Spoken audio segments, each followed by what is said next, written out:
¿Cómo están? Bienvenidos. Estamos comenzando Agenda Económica. Son las 8 de la mañana, bien puntuales. Comenzamos nuestra revisión de cada mañana. Este día lunes, comenzando un nuevo mes, 1 de agosto. Gracias por acompañarnos a esta hora para que revisemos juntos los temas que van a marcar la pauta durante el día. Y comenzamos de inmediato con lo que va a ocurrir en unos minutos. A las 8:30 se espera el reporte de parte del Banco Central del Indicador Mensual de Actividad Económica, el IMASEC, del mes de junio. Debería estar este registro, según lo que han proyectado distintos actores de mercado, en torno a un 4% de actividad, con un techo cercano al 4,3% en las proyecciones que se han hecho en los últimos días desde el mercado. Sin embargo, va a ser un dato bien relevante para entender cuál es la magnitud, digamos, de la desaceleración de la economía nacional prevista para este 2022. Eso está por descontado, ¿no? Que la economía chilena va a sufrir un proceso de desaceleración. El asunto es ver cuánto va a caer la economía en términos respecto a lo que habíamos visto en los meses previos. Se espera de todas maneras, como les decíamos, un dato cercano al 4%, sobre todo considerando los datos sectoriales y de producción industrial que vimos el día viernes publicados por el INE. Les vamos a contar más respecto a este tema en unos minutos. Por otro lado, vamos a hablar también de la confianza empresarial que, según este indicador que se elabora mensualmente por parte de Clapes UC, ha registrado una fuerte caída en el último mes. De hecho, llegó a su menor nivel desde el año 2020, cuando estábamos recién en el inicio de la pandemia, con los confinamientos, la cuarentena forzada a la que obligaba el inicio de la pandemia a nivel global. Bueno, esto refleja fundamentalmente lo que está ocurriendo a nivel interno, dicen los analistas, y la interpretación sobre la base de este antecedente que conocimos el día de hoy, bien revelador también sobre los niveles de incertidumbre que hay en el mercado a nivel local. Ya les contamos más en unos instantes. Y también estaremos conversando en unos minutos respecto al inicio a partir del día de hoy del nuevo registro de prorrateo de las cuentas de servicios básicos. Después de los cortes y las suspensiones, más bien de los procesos de corte que se habían registrado en el contexto de la pandemia, se produjo un proceso bien natural, evidentemente, de un aumento de las deudas que se fueron abultando, sobre todo en la medida que se iba prorrogando esta suspensión de los cortes de servicio. Pues bien, a partir de hoy comienza un periodo para ir normalizando estas abultadas cuentas de la luz, de agua potable, entre otros servicios. Lo interesante es ver cómo se va a implementar esta normativa que establece hasta un periodo de pago para 48 meses de estas cuentas, sobre todo en los segmentos de menores ingresos. Era un asunto bien crítico para evitar, por un lado, el corte y darle viabilidad de pago también y de cobro a las empresas asociadas. Vamos a ver una nota que hemos preparado respecto a este tema. Y en la entrevista del día de hoy vamos a abordar qué es lo que está ocurriendo en el mercado automotor en nuestro país, en un año que parece no perder las fuerzas que habíamos visto, sobre todo en el año 2021 en términos de ventas. De hecho, en el primer semestre crecieron con fuerza más de un 24%. Hay algunos cambios de fondo también en las tendencias respecto a este sector. Por ejemplo, con algún crecimiento importante para las ventas de autos eléctricos o híbridos, pero también con hábitos de consumo que van cambiando fundamentalmente desde las generaciones más jóvenes, que ya no ven como un asunto necesariamente prioritario la compra de un vehículo y se abren a otras opciones de movilidad. Vamos a estar analizando este tema desde la perspectiva que tienen en la industria en unos minutos en la entrevista del día de hoy de aquí de Agenda Económica.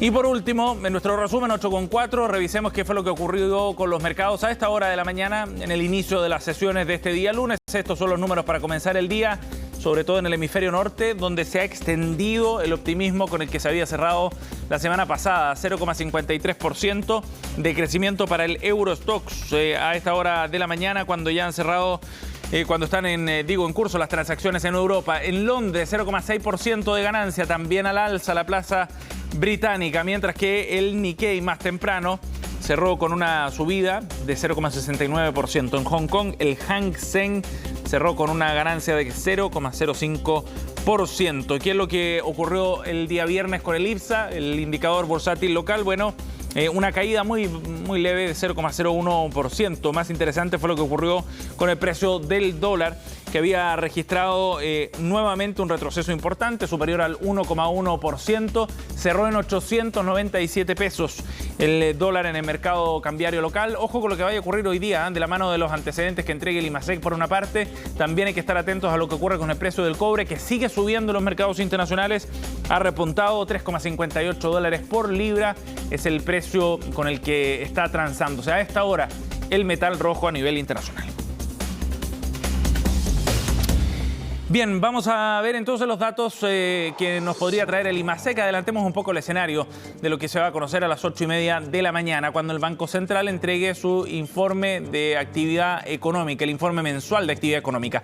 El dato corresponde al mes de junio. Recordemos que hay un mes por medio de desfase, y las perspectivas respecto a lo que pueda ocurrir con este indicador, como ya les contábamos en el comienzo, muestran que la economía va a ir profundizando su desaceleración. De hecho, en el mercado se anticipa que junio podría marcar el IMASEC más bajo desde principios de 2021 y de esta forma ir consolidando este escenario de desaceleración de la economía nacional.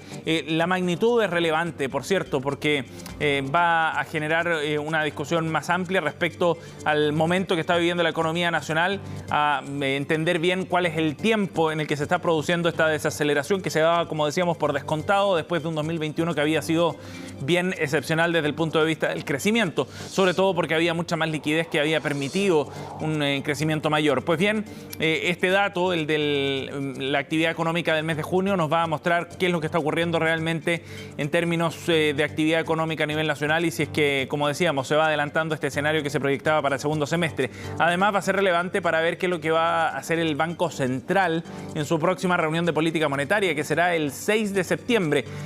Falta para eso, pero de todas maneras va a mostrar cuánto margen tiene el banco para poder seguir aplicando quizás alzas de tasa un poco más agresivas en un contexto donde la inflación, como ya les decíamos, ha sido bien alta.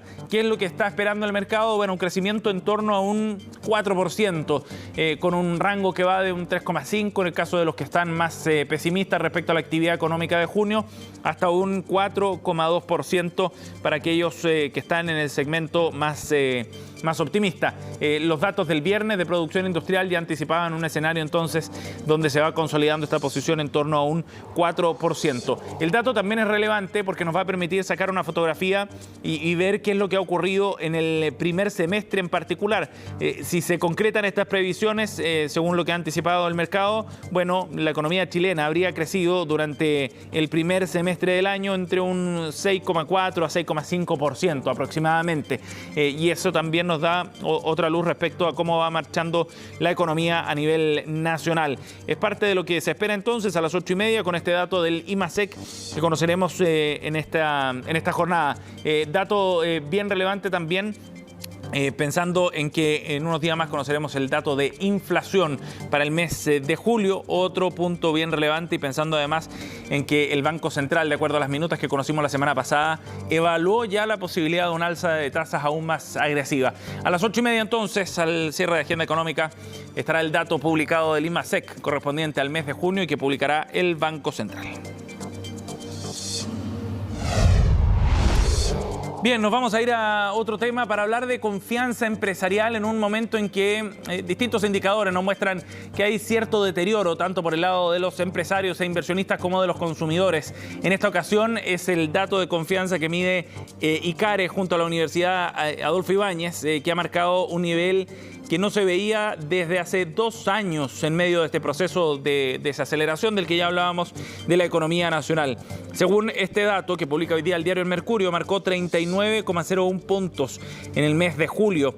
Es un indicador mensual de confianza empresarial y este nivel no lo veíamos desde el indicador que se registraba a mediados del 2020, cuando, recordemos, estábamos en proceso de pandemia, de enfrentar esta pandemia a nivel internacional, con confinamientos mucho más estrictos, con cuarentenas que habían dañado completamente la actividad económica y con un escenario además de incertidumbre bien alto porque no sabíamos cuánto tiempo se iba a extender este periodo de encierro. Pues bien, para tener una magnitud entonces, hoy nos encontramos en un escenario bien similar. La caída de este indicador de confianza empresarial ha sido bien sostenida. Además, este es el tercer mes consecutivo a la baja para este indicador, que ha ido cayendo de manera bien consistente desde enero, cuando estaba en terreno positivo, a la fecha. Según el análisis que publica hoy día el diario El Mercurio, y de acuerdo a quienes están a cargo de este estudio, fundamentalmente los indicadores son coherentes, dicen, con un proceso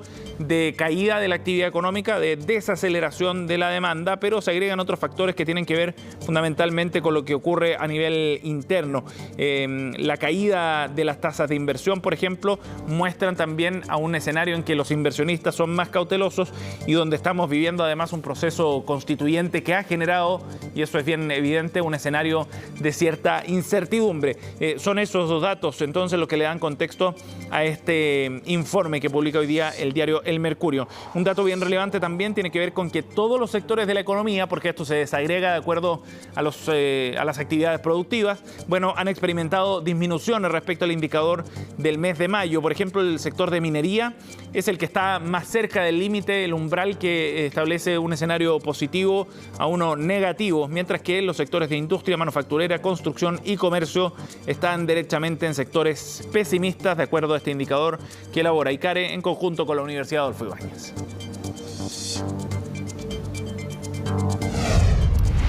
8:12, vamos a ir a otro tema. Ya les contábamos que desde hoy, lunes, comienza a regir esta normativa que permite un prorrateo de las deudas de los servicios básicos.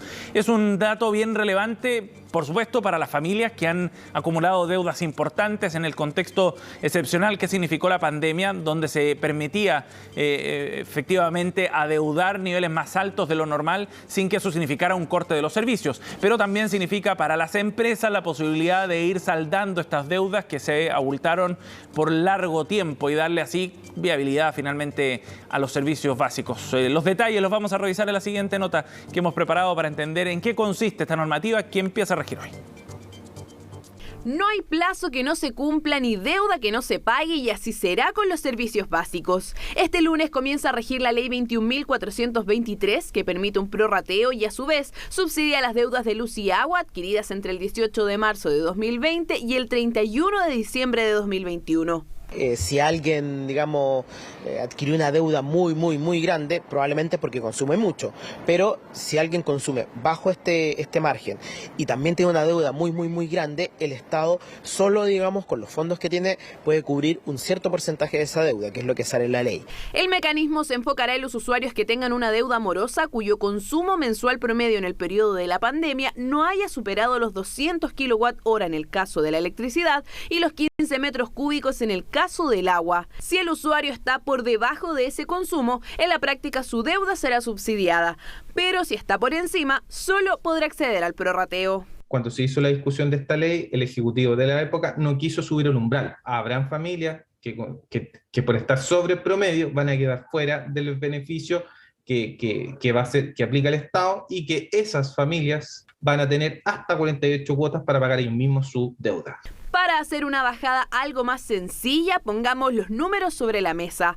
Un consumo de 200 kWh equivale en promedio a una boleta de 28.000 pesos. Y como la cuota no puede sobrepasar el 15% de ese consumo promedio, en este ejemplo mensualmente el Estado tendría que subsidiar los 4.320 pesos de deuda, quedando así a pago final del usuario los mismos 28.000 pesos. No todos consumen lo mismo todos los meses, entonces en invierno, por ejemplo, la gente consume un poquito más que en el verano, entonces por eso es el promedio, digamos, de mensual, ¿ya? De tal manera que quien, por ejemplo, en invierno, no porque consuma más de 250 kilos va a perder el beneficio. El subsidio operará de forma automática en el caso de las deudas de electricidad y con previa inscripción para las de agua, pero de todas formas vale aclarar que dicho aporte en ningún caso pasa por las manos del usuario, sino que solo lo verá reflejado en su boleta. Y si uno lo prorratea, digamos, los 48 meses, no debiese ser un impacto tan grande para las empresas. Indudablemente que aquí el usuario final, particularmente el beneficiado que esté bajo los umbrales, no va a aportar a financiar su deuda, sino que es un acuerdo, digamos, que llegó el Ejecutivo con las empresas sanitarias, en este caso las empresas de distribución. Los beneficios, el prorrateo y el subsidio estarán vigentes en la medida que los clientes se mantengan al día con el pago de sus boletas, pues solo contempla deudas adquiridas en el periodo de pandemia. La aplicación de esta ley le permitirá afrontar sus deudas eléctricas de pandemia a cerca de 750.000 familias. Por eso es fundamental que las personas puedan evitar encontrarse en condición de corte de suministro por falta de pago. Medida agradecida por quienes han enfrentado complejos momentos económicos y no han podido ponerse al día con sus servicios básicos. La deuda más o menos entre el agua y la luz son 2 millones de pesos aproximadamente a 2,5 millones. No hay ni una información, si no me dice usted no tengo idea, por eso le digo, está afligida con el tema, no lo alcanza para pagar. Yo creo que unos 200.000 pesos, pero no me ha llegado la cuenta, sería excelente, muy bueno. Y sobre todo para la tercera edad. Pues. Si un cliente cree que califica para el beneficio, pero su deuda no fue prorrateada o no accedió al subsidio, puede hacer los reclamos correspondientes en la Superintendencia de Servicios Sanitarios o en la Superintendencia de Electricidad y Combustibles. 8:16, con esta información nos vamos a ir a una pausa. Al regreso estaremos hablando de la industria automotora en nuestro país, de las ventas que se han visto este año, que ya han superado en el primer semestre incluso lo registrado en 2021, y sobre todo de las tendencias que marcan a este segmento acá en Chile. Al regreso conversamos de esto. 8:19, ya estamos de vuelta aquí en Agenda Económica de día lunes 1 de agosto y vamos a conversar de un tema bien importante porque el gobierno anunció que se va a adelantar el pago del llamado bono invierno. Este beneficio que fue aprobado, recordemos, hace algunas semanas en el Congreso, fue anunciado por el Ejecutivo y que se iba a comenzar a implementar a mediados del mes. Pues bien, el Ejecutivo ha planteado que durante esta semana, este viernes, ya comienza el pago para los segmentos de menores recursos, lo que ha valido también ciertas críticas desde el punto de vista político. Los detalles los vamos a revisar en la siguiente nota. Eliana y Mario, dos adultos mayores de la comuna de Macul, recibía con entusiasmo a la ministra del Trabajo. ¿Y usted hace cuánto tiempo viven acá? De toda la vida. 68. Lo hacían para enterarse que serán beneficiados con el bono de invierno Chile Apoya, que les entregará de manera extraordinaria 120.000 pesos para hacer frente al alza en el costo de la vida. Porque uno en este minuto está con los problemas de gasto, no son más de los que uno tiene, pero están por sobre lo que uno puede gastar. Entonces hay que ir de a poco tratando de complementar los gastos, que tú sabes, estamos todos en esta de que las cosas han subido, los alimentos.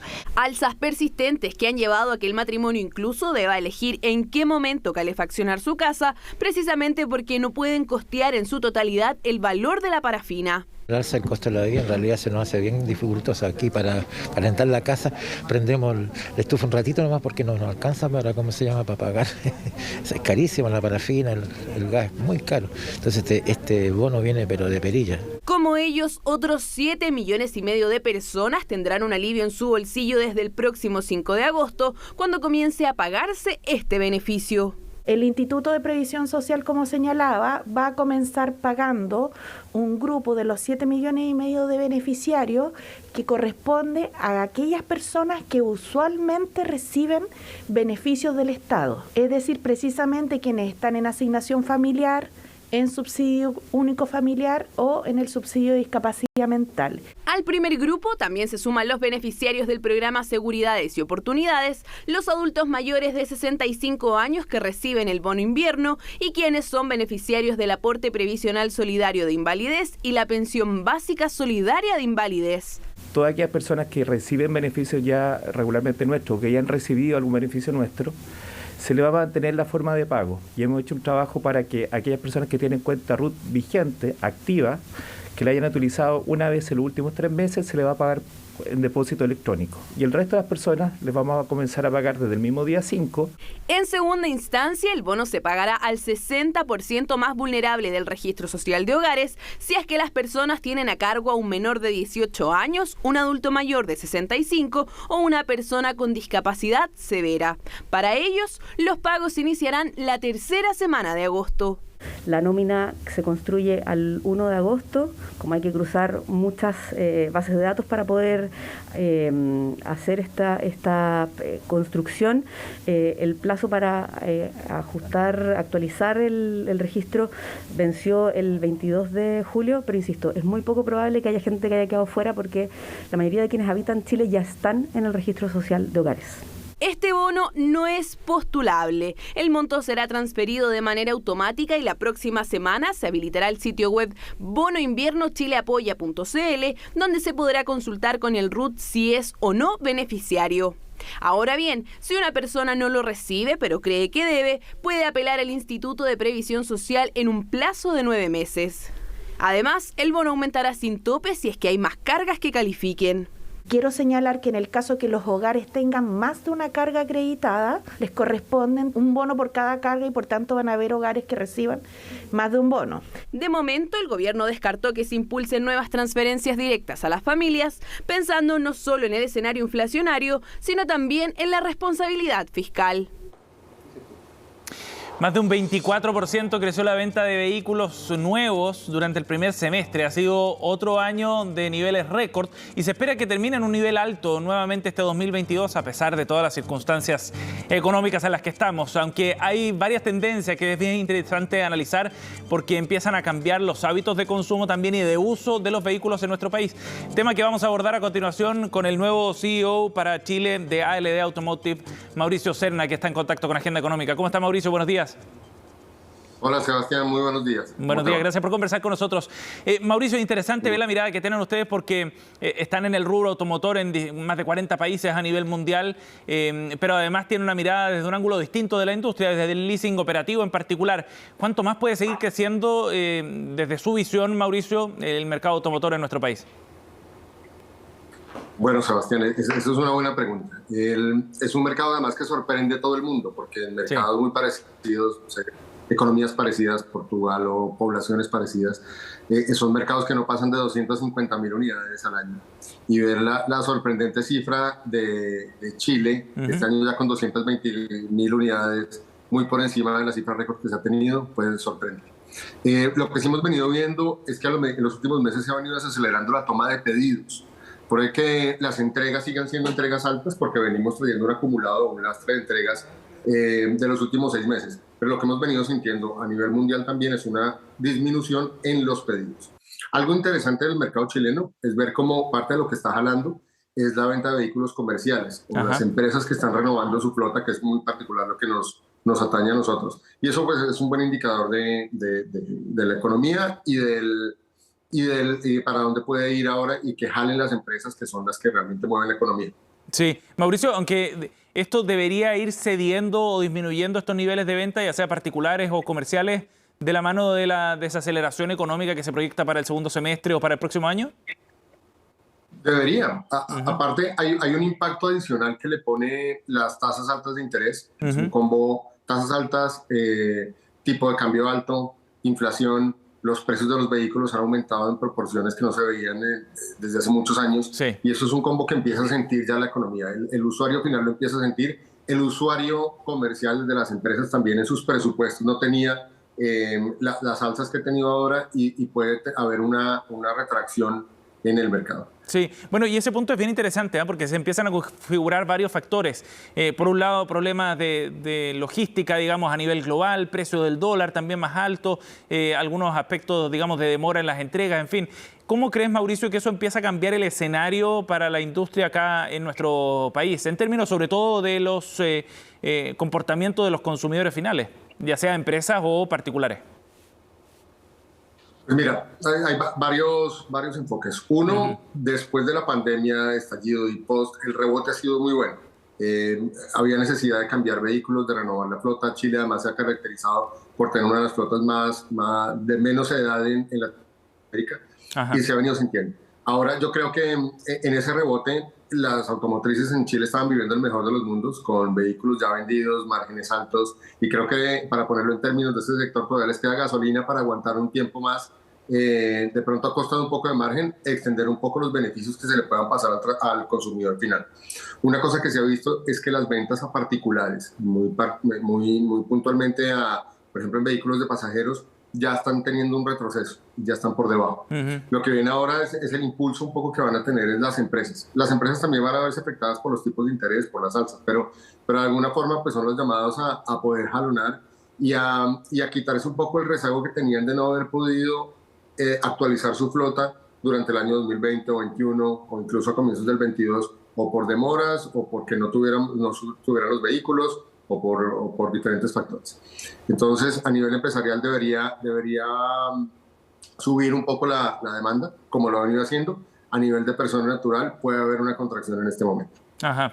Mauricio, ahora hay algunas tendencias que se empiezan a insinuar levemente respecto a, por ejemplo, la venta de vehículos eléctricos o híbridos. Acá en Chile ha tenido fuerza, pero porque las bases de comparación de años previos son bajas, ¿no? Y en términos porcentuales aparecen como un gran crecimiento, pero siguen siendo ventas marginales dentro de la industria.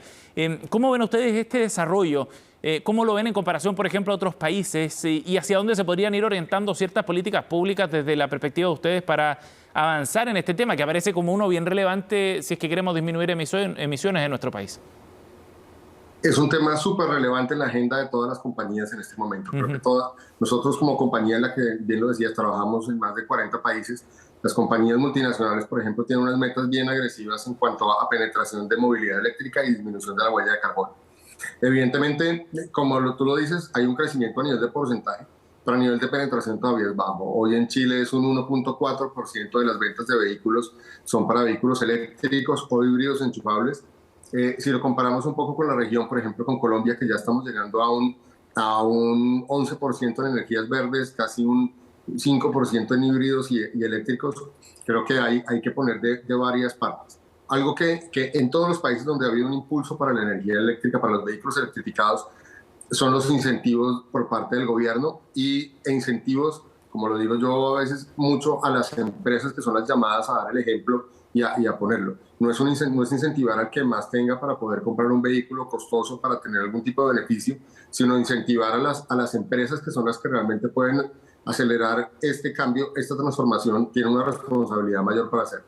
Hay incentivos, por ejemplo, en la región como en Colombia, donde el IVA de los vehículos eléctricos e híbridos es más bajo, del 19% baja al 5%. Pueden circular en los momentos que hay pico y placa por ambiental o por congestión en las ciudades. Y hay diversas formas que se podría incentivar más a las empresas en lugar a las personas naturales, que también hay que hacerlo, pero incentivar de alguna forma al que tiene la responsabilidad de apoyar más con el medio ambiente. ¿Todavía está rezagado Chile respecto al desarrollo de otros países en esta materia, Mauricio, en términos del paquete de políticas? Sí, yo creo que sí está rezagado en términos de paquete de políticas y es un actor importantísimo. Al final son las empresas, los consumidores, las marcas y los gobiernos los que tienen que apoyar a ese ecosistema para que el tema pueda fluir. No es una ecuación fácil porque, como lo decía, no se debe interpretar como vamos a darle beneficios al que más tiene para que pueda tener un vehículo que contamine menos y que pueda circular más. Es incentivar de pronto al aparato productivo y por ese lado puede ser un buen camino para arrancar y poner beneficios para las empresas para que puedan consumir más vehículos más amigables con el medio ambiente. Sí, sobre todo entendiendo que es una tendencia ya a estas alturas pareciera irreversible además para el sector, ¿no? Que va bien encaminado, sobre todo desde los fabricantes, hacia un mundo sin emisiones. Mauricio, muchas gracias por conversar con nosotros acá en CNN sobre estos temas. Muy amable. Sebastián, gracias a ti. Gracias, buen día. Bien, 8:31 minutos. Vamos a ir a las noticias que estábamos esperando a esta hora. Se ha publicado ya el IMASEC correspondiente al mes de junio, un indicador de actividad económica que nos muestra que la actividad en nuestro país creció un 3,7% en el mes de junio de 2022 en comparación con el mismo mes del año anterior. Ahí vemos en pantalla la nota de prensa que ha publicado para este lunes 1 de agosto el Banco Central. Muestra además este indicador que la serie desestacionalizada, es decir, el crecimiento de junio en comparación a mayo, cayó 0,2% y este dato es bien relevante porque es probablemente el más claro de la desaceleración que está viendo la economía a nivel nacional. El aumento del IMASEC, dice el comunicado brevemente, estuvo incidido principalmente por las actividades de servicios. El comercio y la producción de bienes cayeron de acuerdo al indicador y ahí estamos viendo en ese gráfico una tendencia bien clara. Las barras en azul nos muestran la actividad mensual, se ve una declinación bien gráfica, bien evidente, y en la línea roja se ve esta tendencia de la economía, cómo viene esa tendencia también en un proceso de desaceleración. El Banco Central plantea además que el IMASEC no minero presenta un crecimiento de 4,7% en 12 meses, en términos desestacionalizados, como le decíamos, apenas un crecimiento de 0,1% respecto al mes anterior. Quedémonos con este dato entonces, 3,7% el IMASEC del mes de junio, dato que está en la parte más baja de las proyecciones que tenían en el mercado. En unos minutos ya vamos a ver algunas reacciones y estaremos profundizando además en lo que ha dicho el Banco Central en su comunicado publicado hace instantes. Nos vamos, gracias por acompañarnos. Noticias Express comienza en minutos con Fresia Soltov. Nos vemos en unos instantes.